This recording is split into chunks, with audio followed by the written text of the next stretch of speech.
আজকে রান্না করছি চিংড়ি মাছ দিয়ে ভেন্ডি। এখানে আমি শুকনো মরিচটা ইউজ করি নাই, এখানে কাঁচামরিচ বাটা ইউজ করলাম। কাঁচামরিচের কালারটা কিন্তু অনেক সুন্দর হয়, এটা ক্যামেরাতে ভালোভাবে বোঝা যায় না। এখন আমি ভেন্ডিগুলো দিয়ে দিব। একটু বড় সাইজের ভেন্ডিগুলো আমি দুটো করে নিয়েছি, আর ছোট সাইজেরগুলো মাঝখানে একটু জাস্ট আমি কেটে দিলাম। ভেন্ডি এভাবে চিংড়ি মাছ বা চিংড়ি শুটকি দিয়ে রান্না করলে অনেক অনেক টেস্টি হয়। এখন এটাকে আমি ডেকে এখন কষিয়ে নিব। এই রান্নার মধ্যে স্পেশালিটি কিছু নাই, জাস্ট আমি কিভাবে রান্না করি এটা আপনাদের সাথে শেয়ার করছি।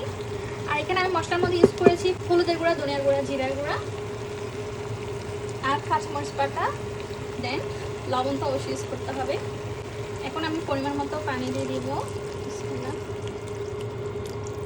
ভেন্ডি রান্না করতে বেশিক্ষণ সময় লাগে না, রান্না শেষ। এখন আমি ধনিয়া পাতা দিয়ে নামিয়ে নিব।